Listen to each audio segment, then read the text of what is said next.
So, if you would, go ahead and get out your book, and whatever that looks like for you, go ahead and get it out. Much like we did last time, we're going to jump around a little bit. I do think almost entirely we're going to be in chapter 5 today. It is a rather large chapter, there's a lot that goes on. But some of the ideas we raised last time, we're going to talk more about. And just like I mentioned to you before, this is a novel, so there's several themes involved. It's not just like one poem about one thing.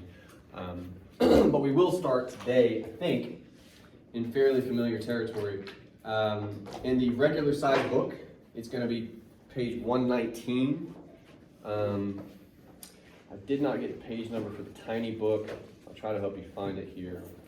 If you're looking at an e-copy, you can... Hey. If you're in an e-copy, you can look up The Englishmen Had Also Been Lifting. That'll take you to where we're at. But yeah, if you're in this smaller book, this is when we meet the Englishmen. We're going to talk about them. We're not super deep into chapter 5. If you find the beginning of chapter 5, you turn a few pages, you look for the Englishmen. That's where we're at. Can't give you a better description than that. Anyway. All right, so we're going to talk about, I'll read a paragraph at you, and I'll have questions. Let's just see how we do. The Englishmen were clean and enthusiastic, decent and strong. They sang well. They'd been singing together every night for years. They'd also been lifting weights and chinning themselves, so doing chin-ups for years. Their bellies were like washboards. The muscles of their calves and upper arms were like cannonballs. They were all masters of checkers and chess and bridge and cribbage and dominoes and anagrams and charades and ping pong and billiards as well. And they say more about them, but just based on that description, and then whatever else you might remember. What kind of guys are these Englishmen? They're what the 20th century masculinity, especially around this time, would consider the ideal man. Like, what leads you to say that? For one, they're both physically strong, but they're also well educated in. Yeah. Well, and they say they're proper. What do you mean by that? Just take care of themselves. Okay, well, and they even at one point they give a mini lecture to the American soldiers. If anyone remembers, do you remember what they say to the Americans about just sort of proper hygiene, taking care of yourself? Do you remember what they say? You don't have to. Just if you the gist of it.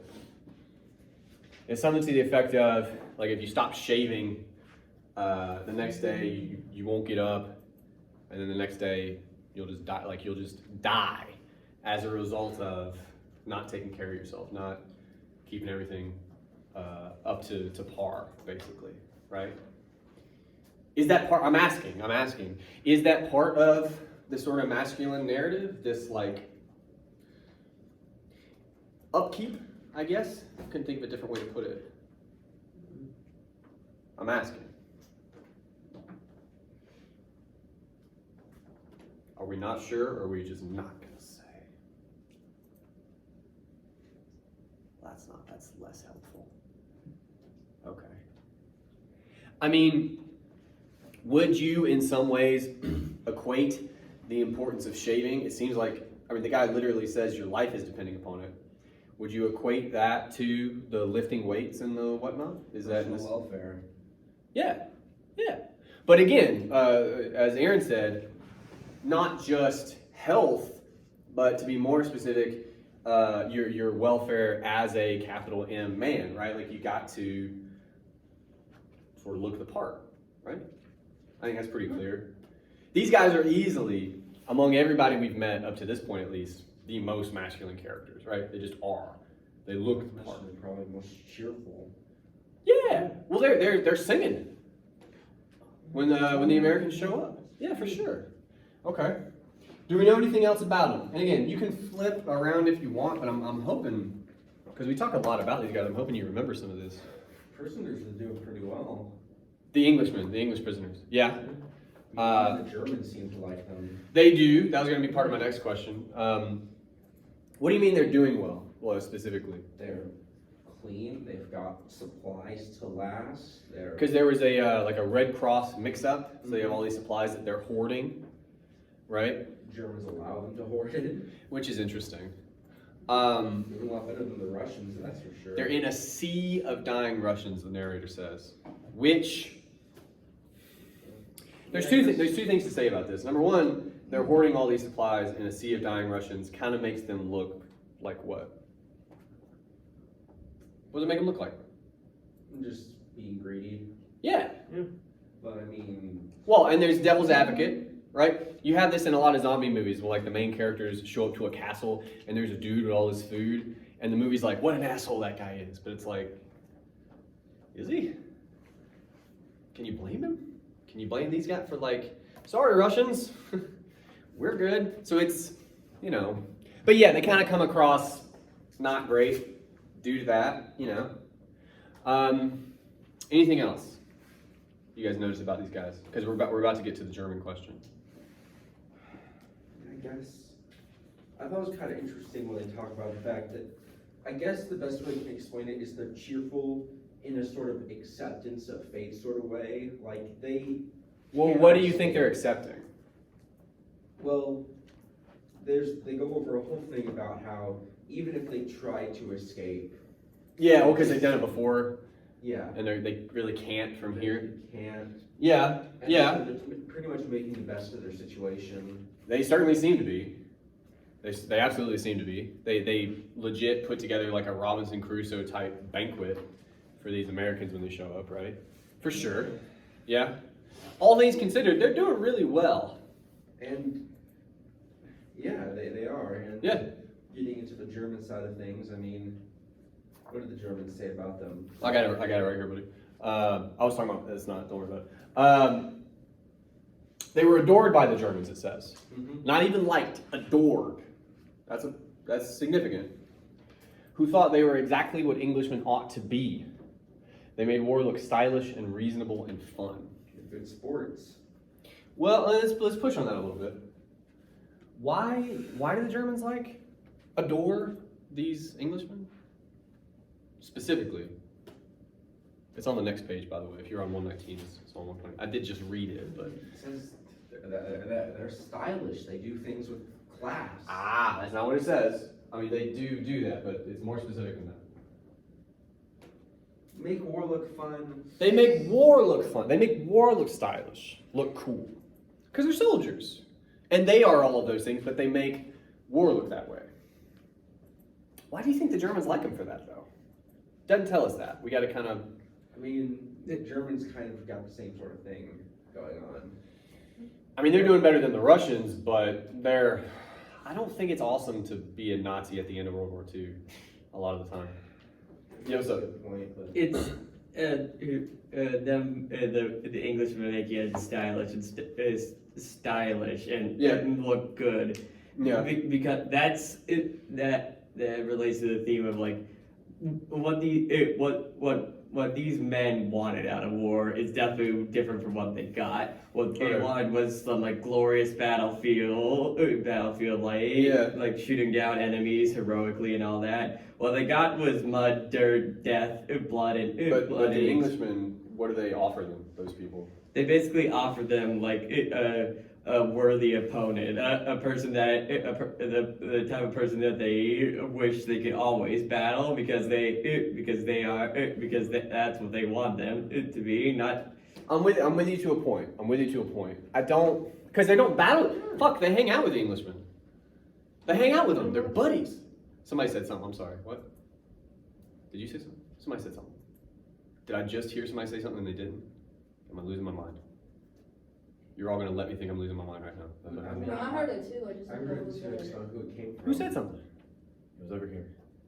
It was one of you guys. You fuckers. All right. Fine.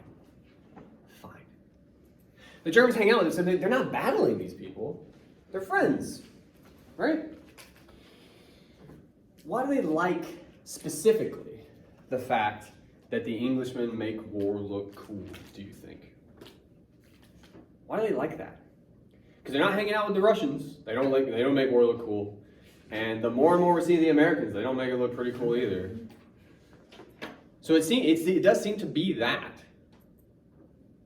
Why do you think that is? I don't want to say like the Germans, they don't look up to the British. They says adored. Yeah, that's a good point. I guess Germans want to make war look cool. Why? Why would that be important to these German soldiers, do you think? Is your hand up? I can tell. Yeah, go I on. was thinking probably because they might have like great technology and stuff like that. Who? Because they're mostly fighting people and they don't make war look cool. Yeah. But here again, I mean, we're not even fighting these guys, right? But all right, so I think what you guys are getting at, again, is the line that it keeps getting drawn in this book between the realities of war versus the more like Hollywood narrative. Versions of war. Yeah. Yeah, Well- like mentioned back in chapter 1, it's like how war is often depicted as. Yeah. Well, what side of that line do you think the Englishmen are on? They're on the side of Hollywood and stuff. Yeah. They're like John Wayne, Frank Sinatra, sort of. Just with a British accent. And the Germans like that for a lot of the same reasons that we do. Like, I think most people, when faced with the choice between, I keep bringing this guy up, can't think of him more, but like a John Cena movie or like a documentary, like most people are probably going to roll with John Cena, right? Like it's more fun. Yeah, but Like there's explosions in both, but one of them's sad. And what about a documentary with John Cena? that'd be wild. I'd be interested. But you take my point. So the Englishmen are kind of operating in the similar capacity to what Mary is worried about, right? But importantly, in the book anyway, they're real people. They're not John Wayne. They're not Frank Sinatra. That would seem to contradict Mary's point, right? Not only do they make it look cool, but it seems attainable. You're right. You can go talk to John Wayne, again, with a British accent, but he's right there in the camp. You can go hang out with him. So it's possible, even, in a way that it wouldn't be otherwise, this stylish war, okay? I'm not going to pretend like it isn't true. The British do have a unique way of dealing with warfare. Well, From what I've looked at in history. we got to leave this behind because this is a longer conversation than we can have right now. But it does say before that too, they were exactly what Englishmen ought to be. What you're kind of dialing into is the narrative we have about British folks. Like, they're better read, they're better dressed, they're more polite. We all assume this. I'm not saying it's not true. I don't know a single British person, but I have that same idea in my head. I guarantee you there's trash-ass British people too. They got them over there. Maybe they hide them better. I don't know.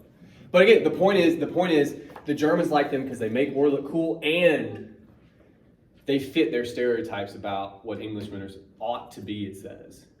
They're like, I saw a movie with a British guy in it once. He was just like that. He's just like that. Which is interesting. Anyway, I want to direct you to, we can do this without looking at a page really. How are the Englishmen different from the Americans? This should be pretty easy. What do the Americans look like? We talked about the British shit. Well, to put it bluntly, like shit. Yeah. They're fresh from the front, and they show that, right? Some of them are probably wounded, or at the very least, extraordinarily tired, kind of beaten down. The Englishman, I think it's after the hygiene lecture, I can't remember the order, he asks them to take a vote, which, by the way, is a terribly American thing to do. We kind of went to war with the British so we could do that. What's the Americans' response? No one remembers what the American guy says to the British guy when he asks them to vote on a leader. Oh, God. Tell my tongue. He tells him to fuck off. Yeah, that makes sense. Well, it's interesting. I think you're meant to compare the Englishmen here to the American soldiers. They're both soldiers. They're both POWs. They got a lot of similarities. Why are they so different then? One's choosing to be miserable. We're going to talk about choice here in a minute. I don't know about all that. I'm going to direct you guys to something. In the regular book, it's on 118. This is one of those things that, again, you guys tend to skate right past, all right? So occasionally I want to point it out to you. I want you to the best of your ability, start to recognize things you're missing, okay? In an e-copy, we're at these lusty, ruddy vocalists. That's the paragraph we're going to look at. This is where we meet the Englishmen. They're singing right before this. They're welcoming the Americans in, you know. And then we say this. These lusty, ruddy vocalists were among the first English-speaking prisoners to be taken in the Second World War. Now, I'm telling you that's important. You got to go with me for a second. But I want you to try to sort out why. Why does that matter? They were among the first English-speaking prisoners taken, it says. They haven't, I think I understand where I was wrong in that last one. The British, even though the prisoners, they've kind of had it easy. What's like in their particular context, because they have all the supplies and the whatnot, right? Easier than whom? The Russians, the Americans. Yeah. Definitely the Americans who have had to see this war get into The Americans came from battle. Mm-hmm. The Englishmen have been chilling. Yeah. Honestly, they're putting on a fucking play. They're sewing and practicing. And look, I'm not knocking any of that stuff, but it's not war. It's not. But they make it look cool. The problem is they're not really in it. You see what I'm saying? Mm-hmm. And I'll give you real quick, this is a great rule of thumb. Any book, TV show, movie, anything you ever encounter that has characters putting on a play or something like that, they always want you thinking about representation. And it's almost always something like things are not as they seem, right? Another way to put all this is these Englishmen are actors. They are literally, in this chapter, actors because they are putting on a play. When you start applying that to other things, they act like soldiers. They certainly look like them. But they're not. They haven't been for years. They've been in prison. And again, I'm not saying POW camp is awesome, but it's not the front in the way the Americans have just experienced, right? That's why they look and act so different. I'd also say, in some extent, the British soldiers also haven't, since they got taken early in the war, haven't gotten to see World War II divulge into the horrific attrition that it was. Yeah, no, again, I mean, they just missed all of that. And I wanted the battle these Americans are actually coming from, because we are sort of following Vonnegut's biography, is the Battle of the Bulge, is the battle he was at. So that's a pretty big one. Anyway, okay. So I want to point that out to you. These guys are the most masculine characters in the book. They're the most war-looking, really cool characters in the book. But they're also the least authentic characters in the book. And I think that's pretty intentional. Changing gears entirely. I want to go to 149 in the regular book. And again, all of this is in chapter 5. I don't know how to help you find this if you're in the... Is anybody in the tiny book? No? Ah, damn. All right. Well, we're very... Here in a couple pages, we're going to be at their honeymoon. That's not going to help you find it. We're kind of close-ish to the end of chapter 5. If you're in an e-copy, you can look up experimenting with new fuels. That'll get you on the right page. I mean, really, I'm not going to read this anyway. I just wanted to put you guys in the neighborhood of the information. At one point, this is when Billy is in the zoo on Tralfamadore with Montana Wildhack. By the way, awesome name. But he's in the zoo, and the Tralfamadorians, like I told you last time, pretty much anytime they show up, they're going to kind of almost like brag about the fact that they can see time. Like at some point, it's like, we get it, man. You don't have to tell me, but they just like to say it. Like, oh, we see time. So they're breaking this down to Billy, and they tell him how the universe ends. Does anyone recall how the universe ends? Yep. They were testing out a new fuel for their flying saucers, And it blows up the universe. Yeah, just. Then Billy asks a super obvious question to that information. What does he ask? What would you ask if somebody told me they knew how the universe was going to end? What would you ask? If you knew it, why wouldn't you stop it? You do something about that? Yeah. But then the Chalcomodorians respond, Time is linear. there's nothing we do. They say like, we have pushed the button, we will always push the button. What is done will be done. Yeah, it's fate. So again, we're back to that question, not just of fate, but Billy brings up the question of free will, and they remind him, that's not a thing, it's not really a thing. You think it's a thing, but it's not actually a thing. Yeah. And this totally is not a coping mechanism for all of the horrible stuff you did. Slow down on the psychology. We immediately move from that. I want you to understand, this is the trajectory of their conversation. They're talking about the destruction of the universe. Billy, rightfully, asks, hey man, what about free will? And then Chalcomodorian's like, no, not a thing, okay. And they move from that to, well, let's talk about war. You guys don't have those. So, how'd you do it? Well, Did- then they say that they do, Yes. but they just choose not to think about them. They don't look at it. They ignore it. It's on the next page. The Chalcomodorian says, we ignore them. We spend eternity looking at pleasant moments. Like today at the zoo. Isn't this a nice moment? And I imagine him like gesturing however he would because they're weird. But you know what I'm saying? Like, only look at nice things. Don't look at war. Look at all the nice things. Is your hand up, sir? Yeah, I just like to point out that when I was reading this part, I was thinking of basically me imagining them like going through like all these different time and space together. Yeah. I just imagine like the three-eyed raven stuff from Game of Thrones. No idea. I'm sorry. Right. I saw 2 episodes in the last season. My wife made me watch them. Oh God, that's like oh, I've only seen one Star Trek movie. What was that? The 5th one? I guess I missed that boat. I'm sorry. what I find interesting about it, Okay. and I might be completely wrong on this, but I'm gonna give it a shot anyways. Okay.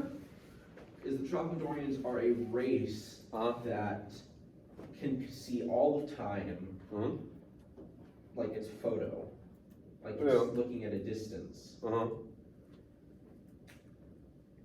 They are by all admission like the most wisest race in the universe.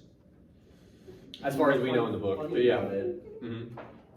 is that since they're that wise, Mm-hmm. they choose to be blissfully ignorant Yeah. to an extent, in the fact that they only choose to focus on the pleasant moments in time. Yeah.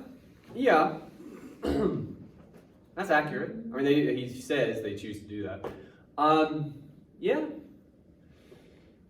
We're gonna talk more about that, but that's a certain mindset. Which is hilarious, because I also think the Chalcomodorians are just, like Billy, are kind of insufferable. Well, for that reason, perhaps. Well, and again, Billy, and I'll come to you after this, Nicholas, but Billy, like we talked about last time, fully embodies the sort of Chalcomodorian mindset. Like, he's what it looks like when you live that way, you know? For good or ill. Nicholas, what do you have, man? Oh, nothing. It was just that, talk about the Chalcomodorians. Yeah. I was thinking about this kind of reminds me of like the Disney series, Disney Plus series, Marvel's Loki, kind of, that I watched. Oh. I don't know that one either. I know it exists, but It kind of reminds me of this, but basically with the time travel, basically the Sure. Chalcomodorians just sit there and just watch the events unfold, and they don't mess with time. that is true. Like they're kind of observers. Yeah, just Yeah. observers of time, not. Yeah. Well, and again, they would say that you can't, right? Like even if you did interfere somehow, it would be. happen eventually. Well, you were always going to interfere. Like it wasn't. Yeah. There's some physics to that. Anyway, all right, moving on. Where were we? Oh, so this idea. Understand, we started this conversation last time about fate and free will and how the two aren't really congruous. Like those two ideas don't really agree with each other. It's either one or the other. Seems to somehow, in this moment, connect with this notion of purposeful ignorance, choosing, which again, free will, but choosing to see or not see a thing, to not see bad, upsetting information, basically. Only look at the good stuff. Don't worry about the other stuff. Somehow that's part of the equation now. More on that in a moment, but I wanted that at the front of your mind. Now, there are two real conversations we're going to have. I wanted to touch on masculinity because it's like the class. But today I think we're going to get a little bit deeper into that time and free will conversation. On 156, just a couple pages. And again, if you're in a tiny book, I still can't give you a page number, but I can tell you we're looking at one of the few very extraordinary illustrations in the book. This is, and yeah, if you're in the ebook, some ebooks don't have the illustrations, which is unfortunate, because you are kind of missing out. But this is on Billy and Valencia's wedding night, this picture, which we are going to talk about, but we got to talk about the wedding night first. All right. We're going to have a quick sidebar talking about something that you're not going to be happy about, but I want to remind you here that I did not write the book. It is this. Billy made a noise like a small rusty hinge. He had just emptied his seminal vesicles into Valencia, had contributed his share of the green beret.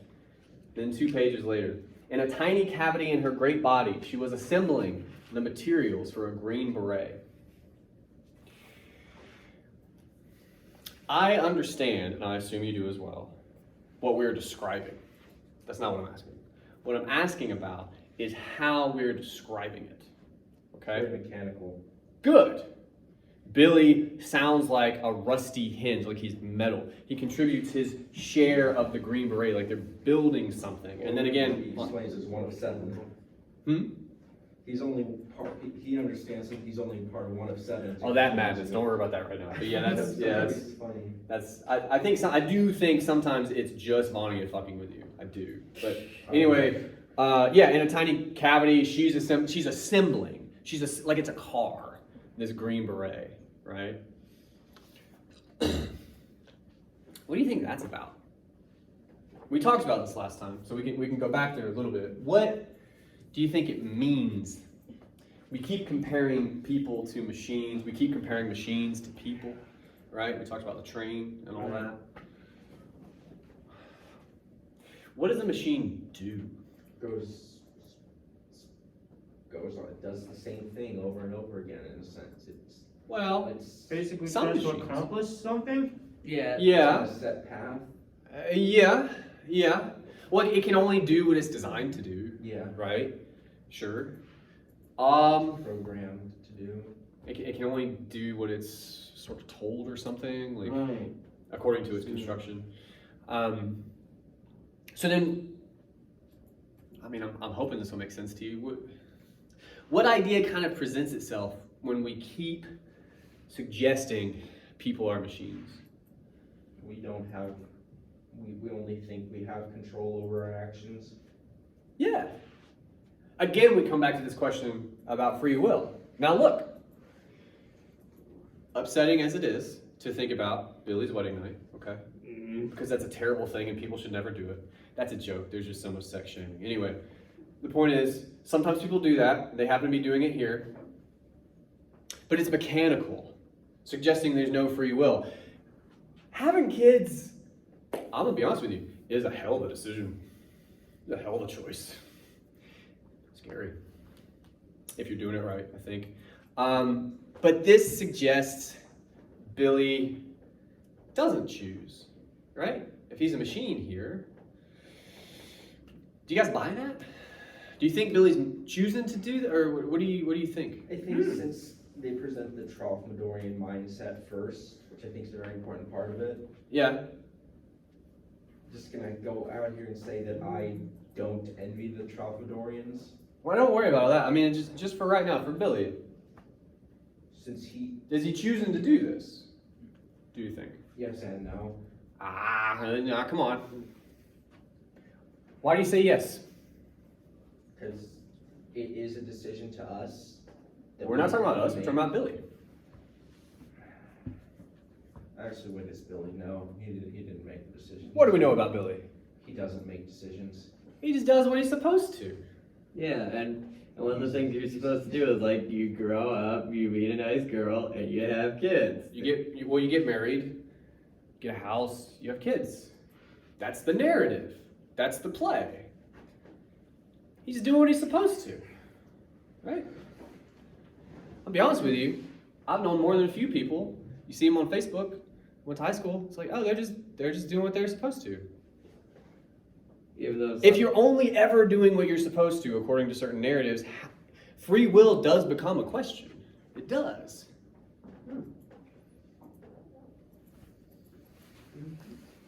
More on that in a second. I was going to talk to you about another. I'm going to skip that. That's not.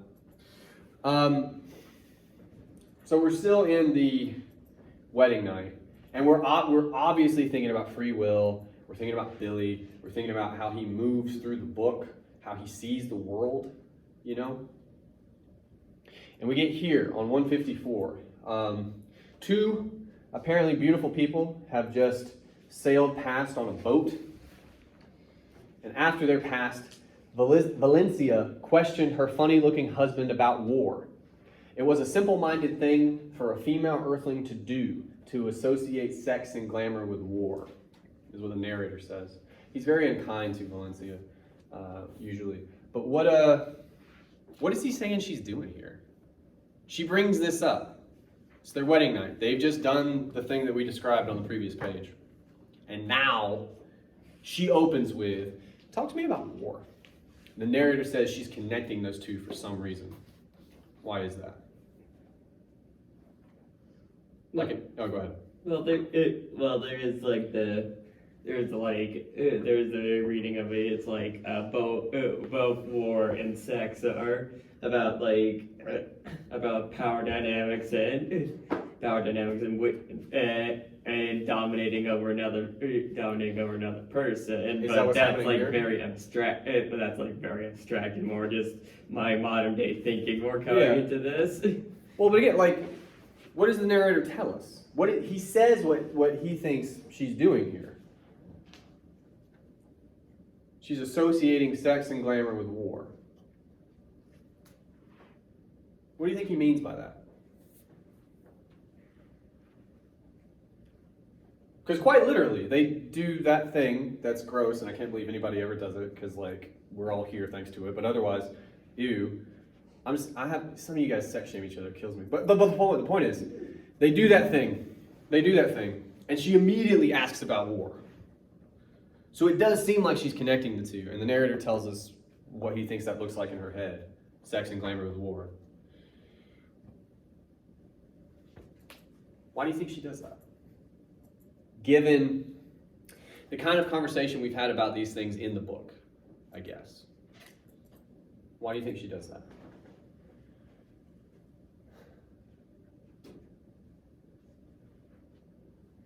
Okay. I think she does that because she thinks that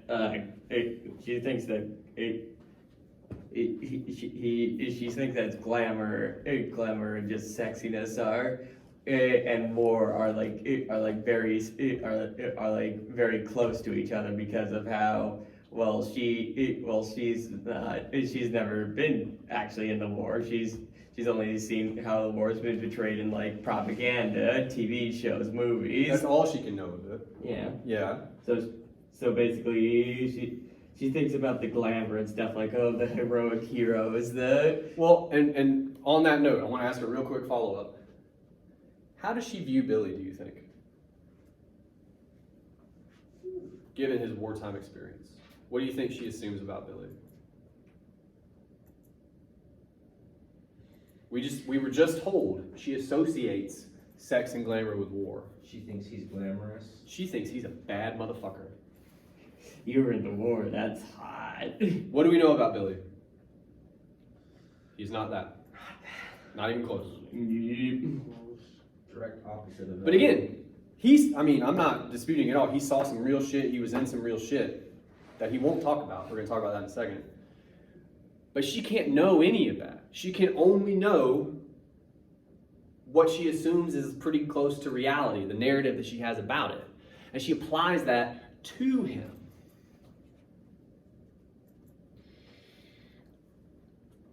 That shapes her behavior. You behave the way that you do around certain people based on how you view them, right? She treats him like he's like some kind of a war hero who acts in the way that John Wayne or Frank Sinatra, or like that's who she dreams up when she thinks about this guy, right? And we know that that's false because we've seen Billy, but why does that matter? She's going to keep asking him. She says, I'm proud you were a soldier. Do you know that? Billy says, good. He says, good. She says, was it awful? By the way, what kind of question is that? That's her telling you she doesn't know what she's talking about. She says, was it awful? The obvious answer is yes. But much like if you go all the way back to Little Boy, she's asking a question she doesn't understand what she's really asking, right? Billy gives her a great Billy response. Sometimes. Was it awful? Yeah, sometimes. But here's the part I'm interested in, okay? I just wanted you to have the context. A crazy thought now occurred to Billy. The truth of it startled him. It would make a good epitaph for Billy Pilgrim, and for me too. And then, of course, the epitaph. That's what the picture on the next page is. An epitaph is what you see on somebody's tombstone. Okay? We got to spend some time talking about this. Everything was beautiful and nothing hurt. This is crazy famous. There are people walking around right now with this tattooed on themselves. This is like a big thing. Billy realizes to himself rather, this would be perfect. Perfect epitaph for me. 6 words sums him up. Because that's kind of what it is, right? Like, what is an epitaph meant to do you think? Meant to sum up your life in a small phrase. Yeah. Is your hand? I can't tell. Is your hand up? Don't worry about it. There's a lot of weight on those words, right? It's usually a pretty tight space. There might be some dates with it, but otherwise, it's got to say a lot. So it's got to be, it's important, but it's also very concise. There's a lot of pressure on those words. And yeah, I think in some way it has to sum up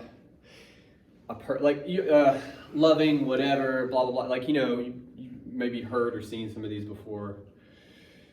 Billy's is a little bit different. My personal favorite, I saw one once, I told you I was sick. I've always enjoyed that one. I think it says a lot about that person. They had a sense of humor. I appreciate that. And also they were sick, which is a bummer. But what the hell does Billy mean by this? If he says this epitaph is perfect, that's him saying, in some way, this perfectly sums me up. Something important about me, right? He's choosing to ignore the bad. Why do you say that? Because everything was beautiful and nothing hurt. He can't just mean it like that? I'm asking. I think that's what he's trying to sum up about his life, is that his entire life just sort of focusing on the good parts. How do you know that? You have to try to prove that somehow. How can you try to prove? Because you're suggesting that everything was not beautiful and things at least occasionally hurt, right? Yes. Is there any way to speak to that? Man was a POW. Man was had to walk through the snow with one good shoe and one bad. He saw some real rough He saw some shit. real stuff, and yet he's either being a complete liar or. I think, look, we know that everything wasn't beautiful in his life. We know that, okay? Because we've seen it. But I think you're right here that he's taking that Tralfamadorian advice perspective. He's not focusing on that stuff, right? If you do that, if you never look at the bad stuff, yeah, it kind of seems like everything is beautiful, nothing hurt, because you don't look at any of the stuff that hurts, right? All right. I think that does work for Billy. He fully embodies the Tralfamadorian mindset. He comes to agree with him at some point. Like, he lives that way. He sees the world that way. That makes all the sense in the world. Okay? That epitaph. What's interesting to me is the narrator says that would work for him too. And we got to think about that. We haven't really talked about the narrator in a while. I mean, he shows up, occasionally, but mostly he's in chapter 1. And then after that, he just kind of makes cameos, right? What do we know about the narrator? We know some things. What do we know about him? Well, for one, he was in the war. He was in Billy's regiment, or maybe battalion. He was around Billy. They're in the same group. They went to the POW camp. They both went to Dresden, which we're pardon the pun, marching toward. We're gonna be in Dresden pretty soon. He literally shows himself in the chapter in the latrine. Yeah, no, he shows up. Just to remind you that he's there, you don't probably know. Vonnegut likes to show up in his own books. He's a weird guy. He does that a lot. Given. Yeah. But what do we know about the narrator? He was in the war, so he saw some pretty rough stuff too. If that's true, that he lived some very similar things to Billy, okay? Well, then we know he probably can't mean this either, right? Like, then the question becomes, is he doing the same thing as Billy, or what? What do you guys think?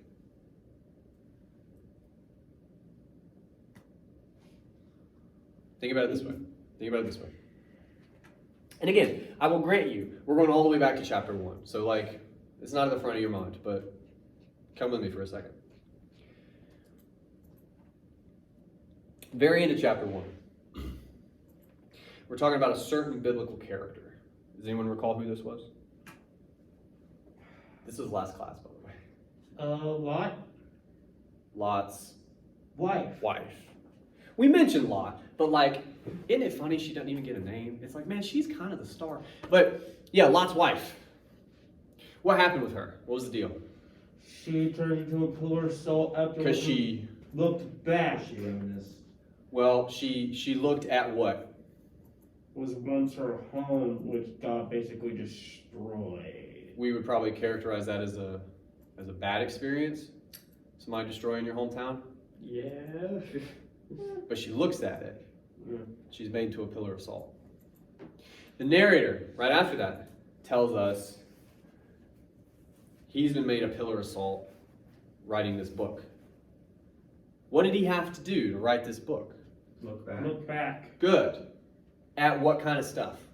The bad. Time in the war. A lot of rough stuff. He tells us he's been made a pillar of salt too. It's destroyed him in some way to do this, but he's done it. Well, he's not doing what Billy does then, right? He tells us that. He's consciously looking at the bad things. So he can't mean it like Billy. He can't, because he's operating differently from how Billy operates, right? All right. I'm going to ask you another thing, and I'm going to use a visual aid because Vonnegut gives us one.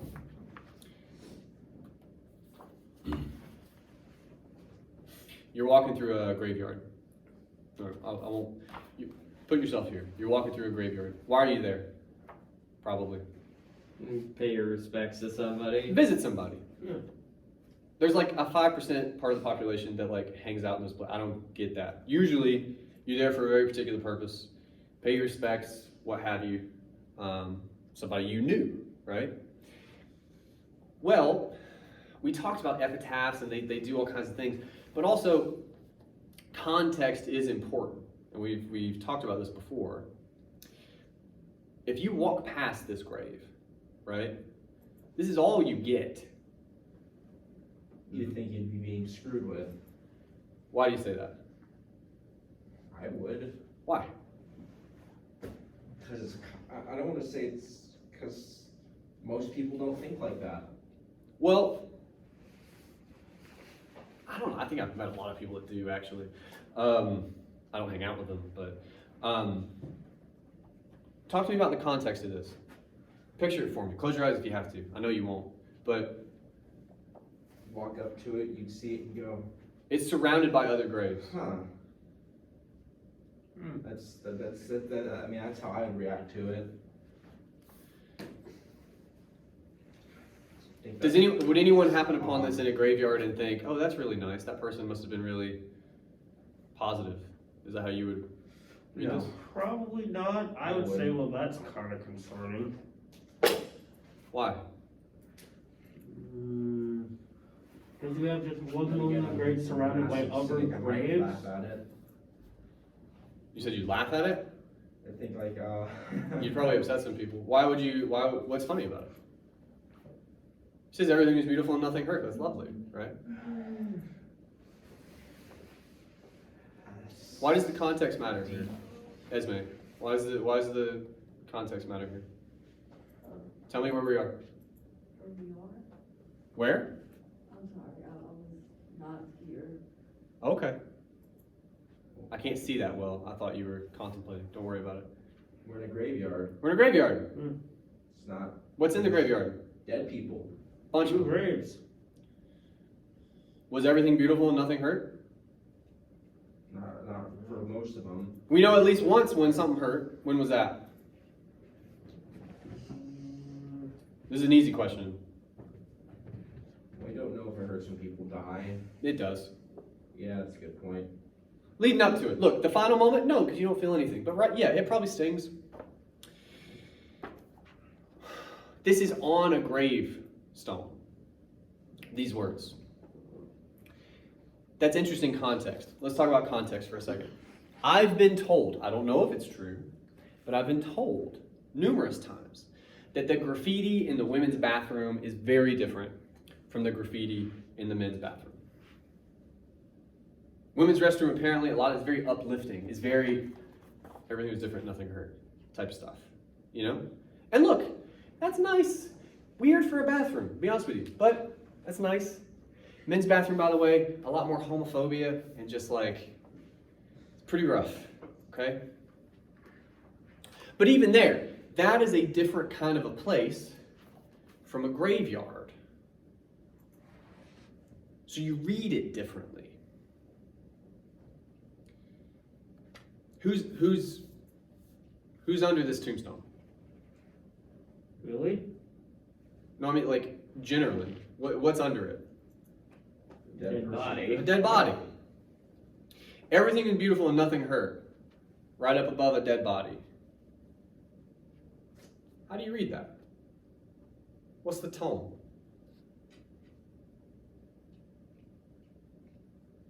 Kind of distance for Peaceful. one thing. That's kind of how Billy means it. Yeah. We just said though, Billy and the narrator don't work the same. Billy doesn't look at the bad, the narrator does. So already we know that the narrator knows he's lying. The narrator is consciously lying if this is his epitaph. Right? He does not mean it like Billy does. For a sick joke. It's sarcastic. Yeah, it's not peaceful. At It's all. sarcastic. Yeah. It's a fucking grave, guys. Everything is beautiful and nothing hurt. It's sarcastic. You ain't grand animal liars. Huh? It's a lie, essentially. It's Well, but yeah, I mean, for the sake of a joke. Yeah, which again, I can respect. Making a joke on your tombstone, that's wild. But how does sarcasm work is interesting. It's only funny for the one person, but not funny to everybody else. I mean, plenty of people find sarcasm funny. not everyone gets it. That's true. Yeah. That's true. But I mean, that's going to happen with any joke. But what does sarcasm accomplish? Other than, like, whether or not it's funny. What does it do? Cynical. That's what it is, but what does it do? What does sarcasm do?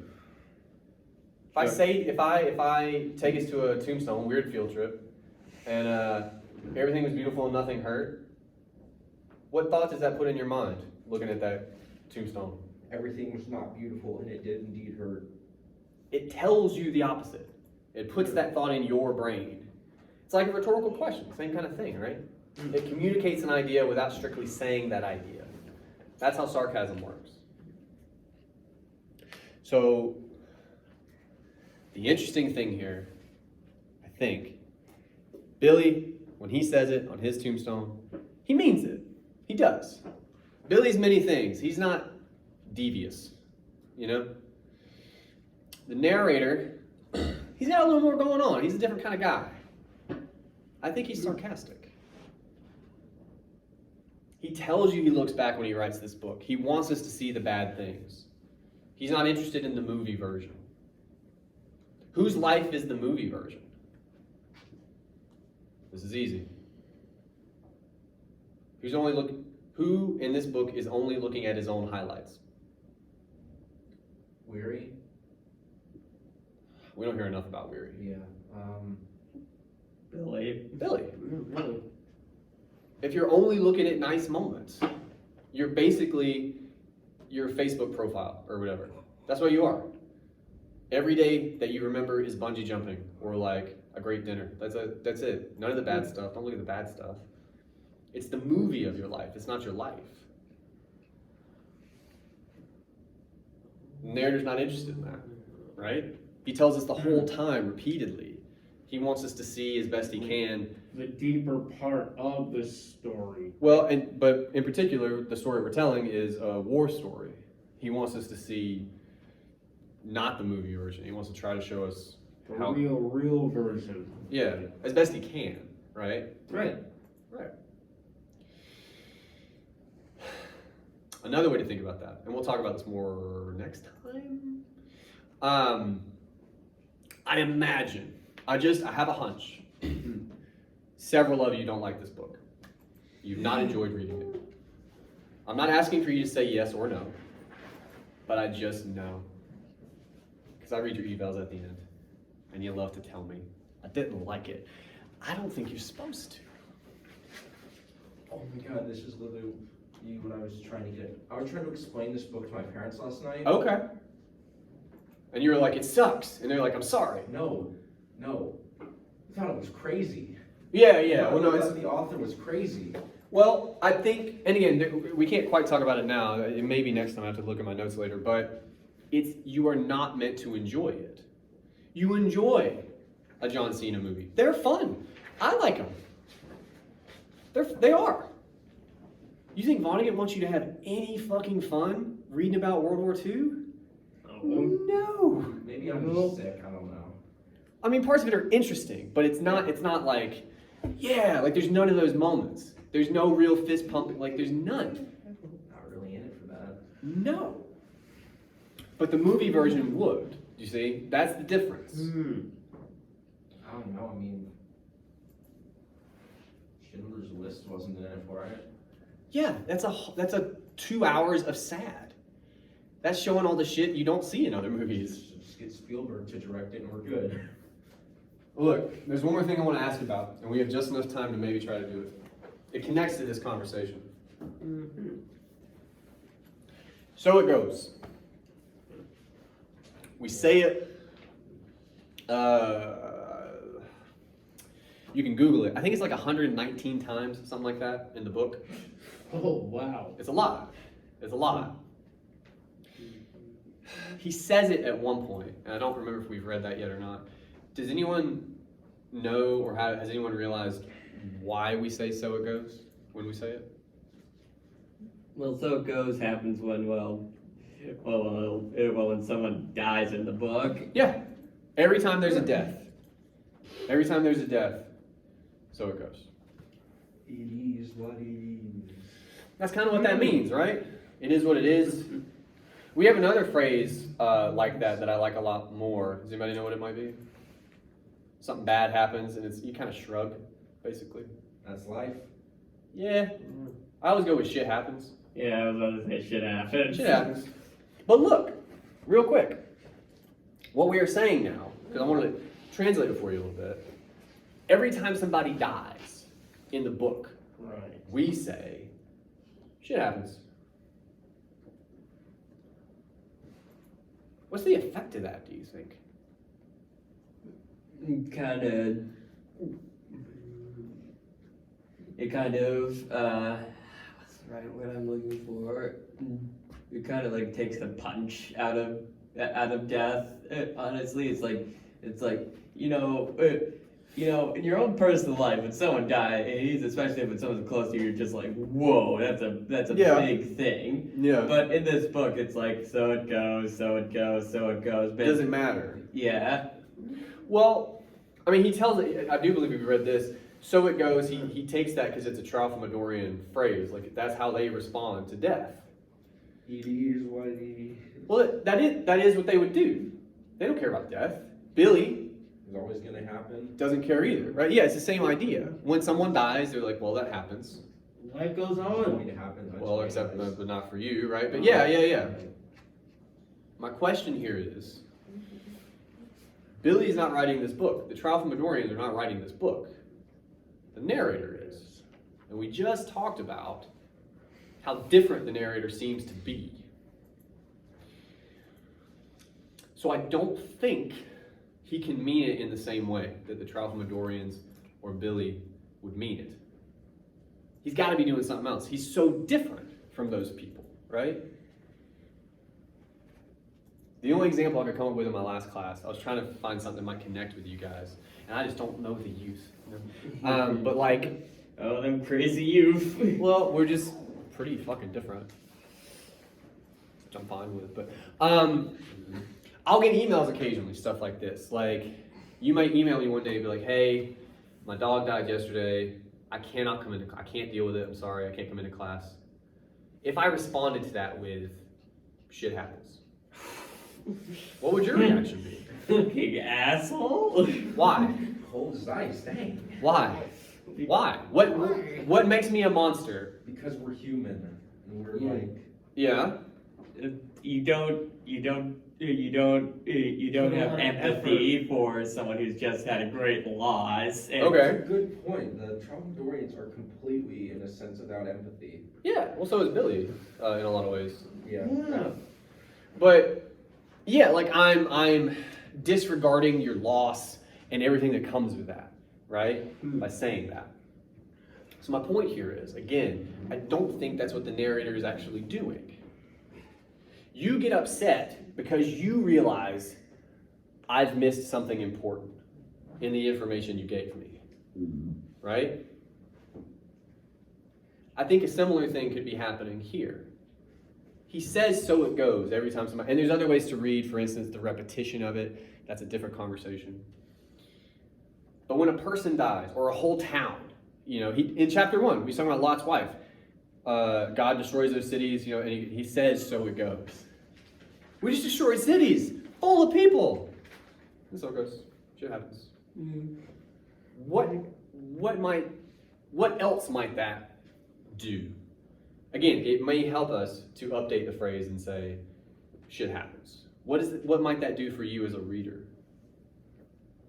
Kind of shows how I finally found the word I was trying to figure out earlier. How desensitized a lot of like violence and death often is. What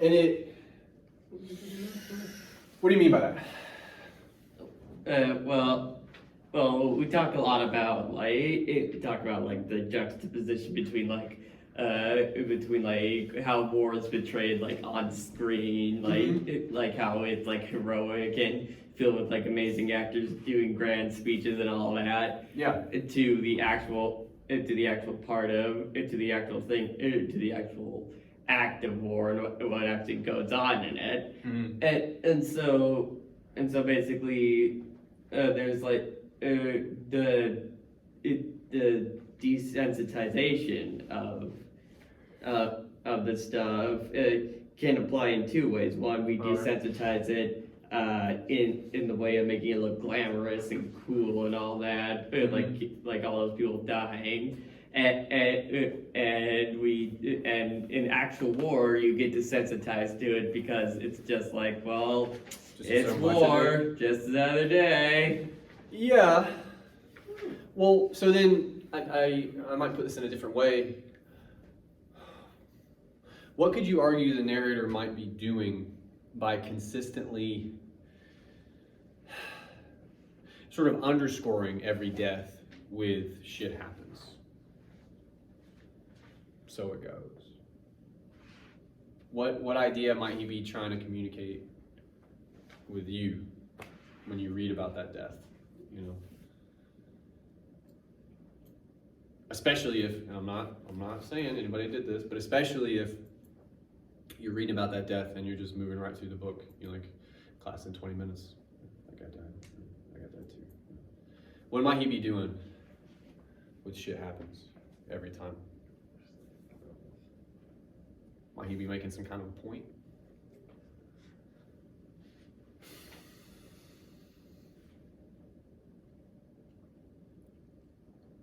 I'll put it to you this way. Follow me here. Conversation about the epitaph. Billy, we talked about pretty easily what he means when he says that's his epitaph, right? He's not looking at bad stuff. He's not thinking about that. And when you do that, everything is beautiful. Nothing does hurt. And it makes sense, okay?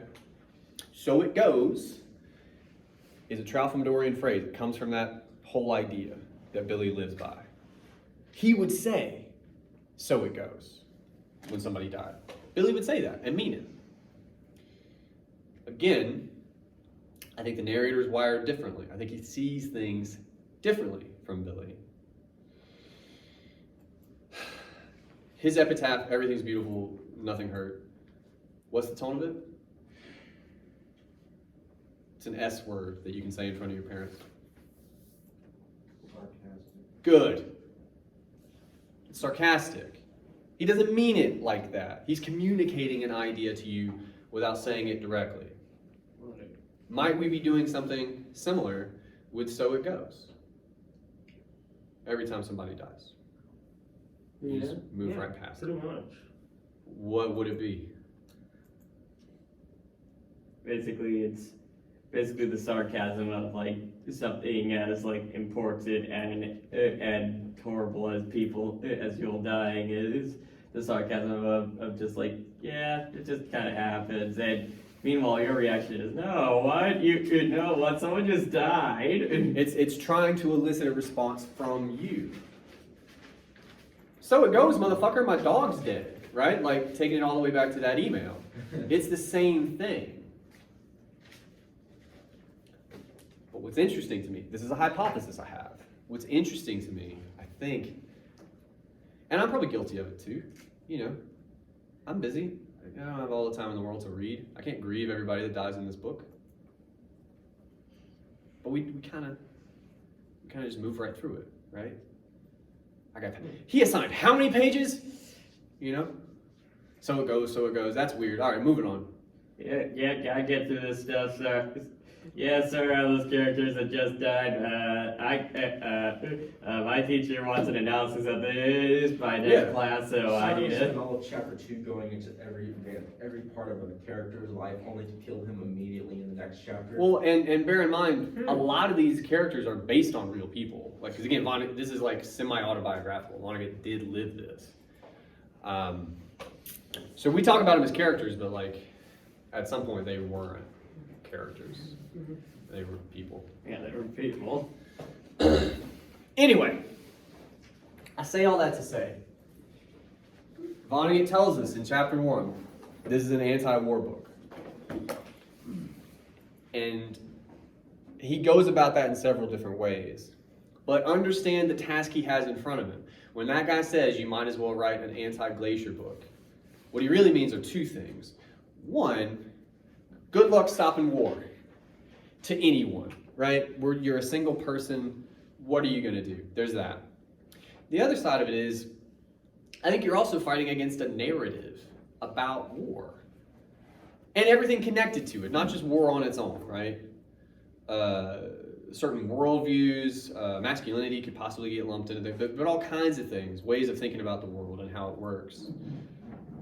He's trying to break through even yours and mine preconceptions about that stuff. And you don't even realize you have them. So you're reading about people dying, and you are, without verbalizing it, saying, so it goes. That's what you were doing. It's what I'm doing when you read through the book. but he's telling you you're doing it because he writes it out. Yeah, so it goes, right? So it goes. Moving on. Yeah. What's it to you? It's not anything. It doesn't matter to us, right? Yeah. This is more of a question. Sure.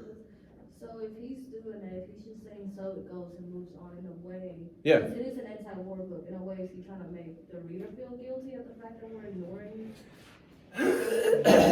I don't. I mean, I would hesitate to put.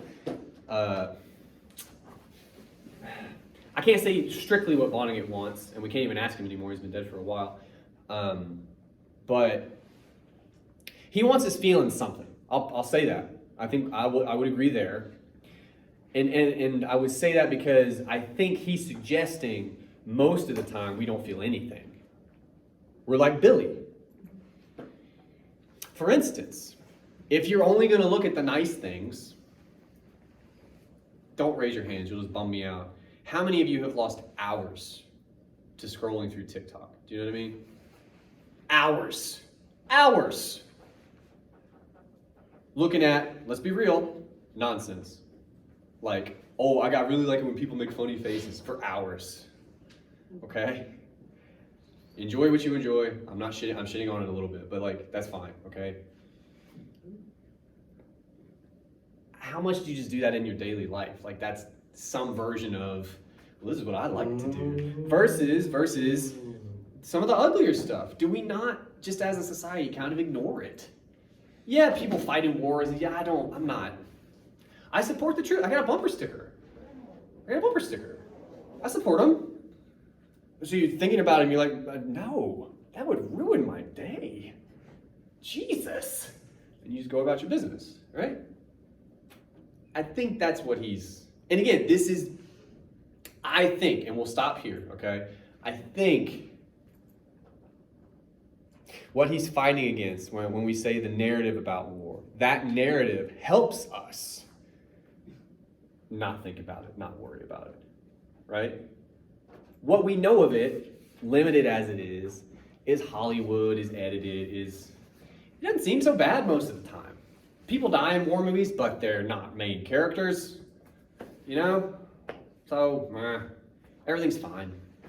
And we ignore it. We're Billy, basically. So guilt, I don't know, but seeing it, he's always worried about looking. You have to look at it. We don't.